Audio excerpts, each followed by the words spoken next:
On the line with Pastor Mike. How can I help? Hi, Pastor Mike. We really appreciate your wisdom and your willingness to share it with us. My question is Matthew chapter 25 verses, or not 25, but 24, verses 29 through 31, and then Revelation chapter 6, verses 12 through 14. As the question is if there were like parallel passages about the same event.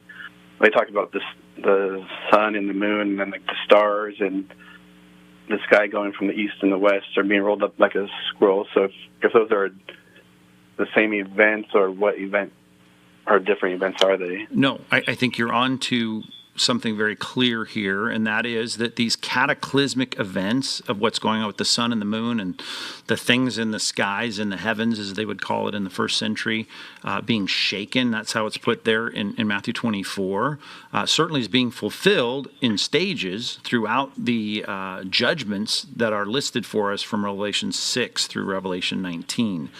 Those chapters are all referring to what's going on as is synthesized in the statements in Matthew 24, verses 29 through 31.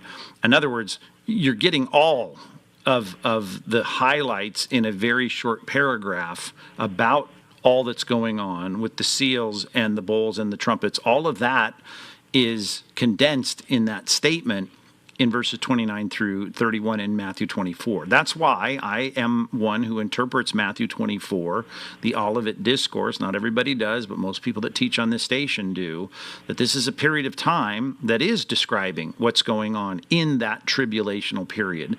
And that tribulational period is a time that I believe is destined as the 70th week of Daniel, the time of Jacob's trouble, the time that the church is going to be removed from the earth from that period of time, and that actually a lot of the Bible, not even written for us, it's written for those that are going to be in it, written for us to know, at least in our mind, but not for our experience, just like a lot of the dead saints certainly aren't going to experience this in person.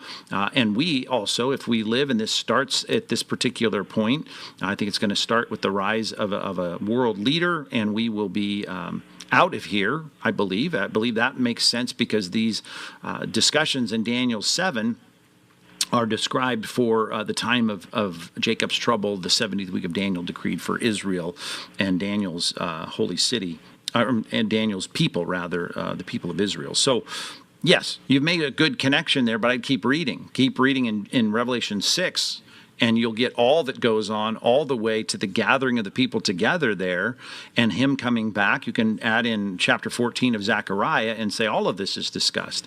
You'll see a lot regarding the day of the Lord in the Old Testament prophets that looks to this final end when we have cataclysmic events taking place. Joel chapter 2, Ezekiel 32. There's a lot of passages that are going to talk about cataclysmic events, cosmic events in the heavens. And I think all of those are referring not to some metaphorical or symbolic thing. I think they're all talking about things that are actually going to happen where the world's going to be falling apart because God is pouring out his wrath on the world and things are going to be really bad here on planet Earth. And I think that's the Great Tribulation. As Jesus said, the greatest tribulation's ever been, never been before, and never will be again, that 7-year period that's coming. So yes, I think that's a good connection. Why do you ask that question, Jeremiah? Just because, they just seem to me like they seem pretty parallel as far as like one of them says like the sun turns red, or one of them says like the sun darkens. Yeah, and then talks about like how the sky is like rolled up like a scroll, and then the other section says like the sky is like from east to west. So it just seems like I just wasn't sure if that was like the day of the wrath, or if that's just if they were like parallel. Totally. And that was just the same event. Is that the same event? Yes, it's the same set of events. If you go to Joel chapter 2, same thing. Sun and moon are darkened. The stars withdraw their shining. Ezekiel 32, it says, I'm going to blot you out and cover the heavens and make the stars dark. I'll cover the sun with a cloud, and the moon will not give its light. So all these things obviously are from the perspective of standing on the face of the earth, but there's going to be a time when everything in looking up is going to be a mess. And all of that we see in the discussions of the coming of God's judgment on the earth. The time for his recompense has come. These are statements made in the Old Testament, and they haven't happened yet. right? And I'm looking at Isaiah chapter 13, verse 10. The stars of the heavens and their constellations will not give their light. The sun will be dark at its rising, and the moon will not shed its light. So something's going on here on earth that I think is described in great detail in Revelation chapter 6, all the way through chapter 19. And at the end, in verse 31 of Matthew 24, when it talks about gathering his people together, his elect aren't the saints of the church age. The elect are those that are converted during the tribulational period that didn't get slaughtered yet. And those are all going to be described there in chapter 19, being saved by the arrival of Christ, which is what Zechariah is talking about at the end of chapter 13 and 14 of his prophecy. So all these things are yet to come. That's what makes me, as a Bible teacher, a futurist. These kinds of things, I look at, I read them, and I think, okay, when is this going to happen? It hasn't happened yet. It's going to happen. Well, when does it happen? I think it happens in this time of Jacob's trouble, this time of the 70th week of Daniel, the coming of the Son of Man. When he sets up his kingdom, he's going to be preceded by his judgment. And that judgment, according to the book of Revelation and Daniel chapter 7, and Daniel chapter 9, rather, is going to last for 7 years. And I think it's all coming, and you've made a good connection there. Keep reading your Old Testament, and you'll make even more. Even if you just look for, in your Bible software, which you can find online, and just type in darkening, moon and sun, you'll find these themes a lot.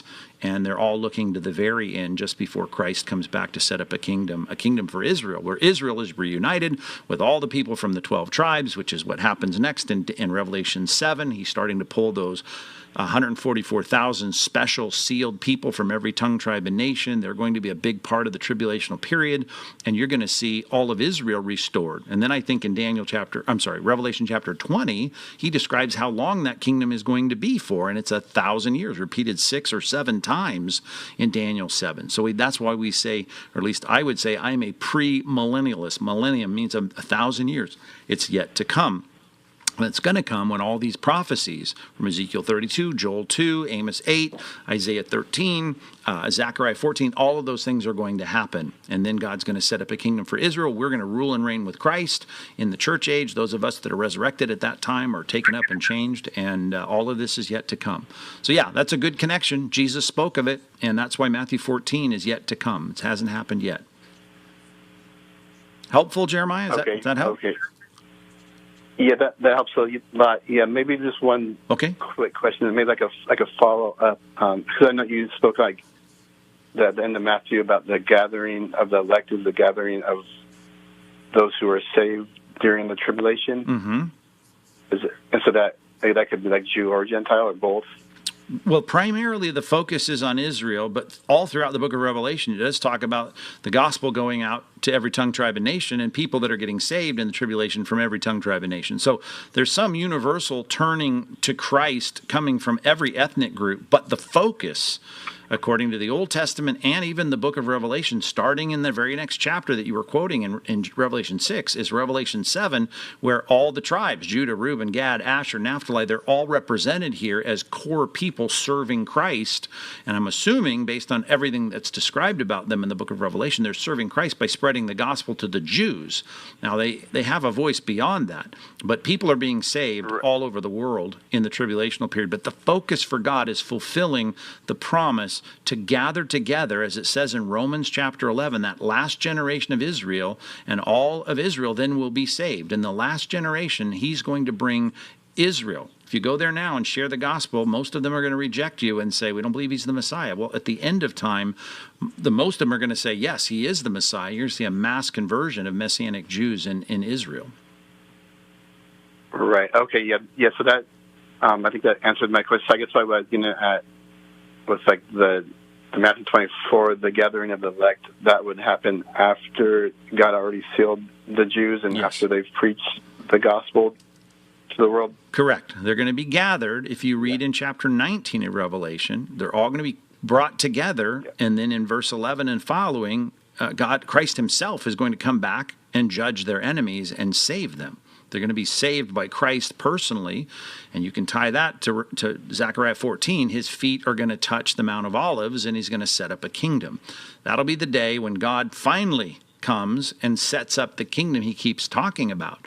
I mean, we have we have the kingdom here in that he's ruling in our hearts and in our churches, but the world give a rip about any of that. But one day they all will, after 7 years of torture.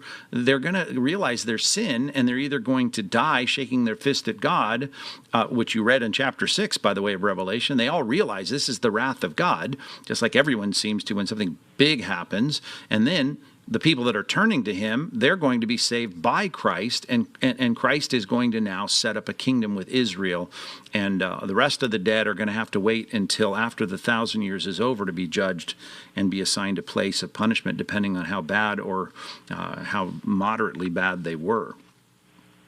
Yeah, good questions. Keep reading. Okay. I appreciate it. Yep. If you want more on this, you go to PastorMike.com, and you can look up my 13-week study on end times, and it walks through all of this. It'll help you kind of piece together the book of Revelation, and maybe give you some deeper appreciation for all those Old Testament texts that I think refer to the same things going on in Revelation, including Matthew 24, which was a great connection that you made, Jeremiah.